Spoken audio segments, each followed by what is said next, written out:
Hi there. So today I'm going to be talking about this. This is a premium ceremonial grade matcha, and it is 100% first pure harvest, and it is literally 100% pure matcha green tea powder. This is not something you're going to get from some of those coffee places.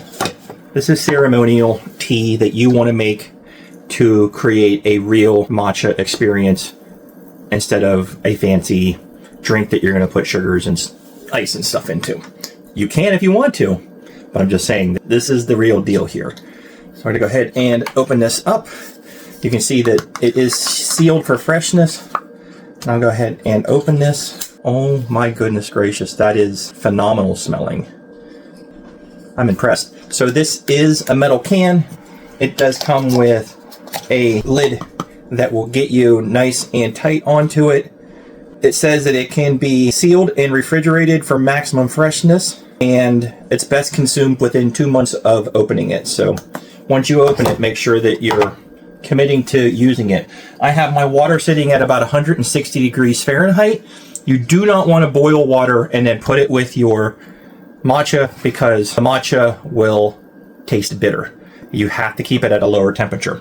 All right, so I have my sieve here. I have all my nice little matcha tools laid out in front of me. If you go ahead and pick up one of these sets out there, they're pretty cheap. But you have the bamboo tool for basically getting your matcha out. And that should give us about 1 ounce. I'm sorry, not ounce. Is it milliliters? Yeah, it's about 0.5 milliliters. It says that a scoop should be, so that scoop was about 0.2 ounces. No, 2 ounces of water. Anyways, the scoop. You just use the scoop. You put it in. I'm just knocking off the excess back down inside of it. I'm doing a 2 instead of a 1. 1 would be basically 1 serving. 2 is 2 servings.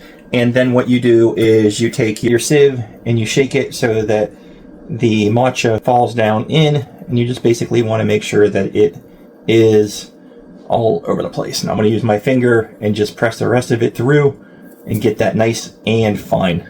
All right, there we go. And as you can see, it's a nice fine powder that's in the bottom, and I have this set on ounces. So I'm going to go ahead and put in 2 ounces of water, and that was over 2 ounces of water. Bad Ed.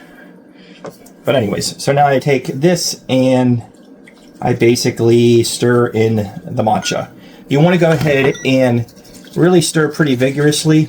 You're trying to basically infuse the matcha directly into the water, and you want it to absorb the water into the matcha. So you just want to go ahead and keep working it until everything starts to get frothy. I go ahead, just give it a stir, make sure I get all that matcha off the bottom, and continue to work the matcha. I'm sure there's a point where you can go too much, but I think overdoing it is better than underdoing it, because you don't get the matcha to actually infuse with the water correctly. I'm going to put this back on here. And this is a neat little holder so that my whisk doesn't lose its form. Very neat. You can see here that the matcha is looking very good. You can see it's got a nice froth to it. I'm going to go ahead and pull down a cup and go ahead and put this in to here. You can see all that nice matcha foam that it made. I'm just going to let it drip out of there because I want all of that. Alright, so that's basically it. And you can see it did a very nice job of creating the foam and getting everything infused the way it's supposed to. Let's go ahead and give it a try. So this is my first time with the ceremonial. I usually do what's called a premium grade quality. That's usually used for matchas and stuff like that. It's got a nice grassy, earthy smell to it. That's good. But I'm going to throw a little bit of sugar and a little bit of almond milk in it because I'm enjoying a drink. I'm not in a ceremony. But if you are, check it out. These guys got you covered. And it's very good.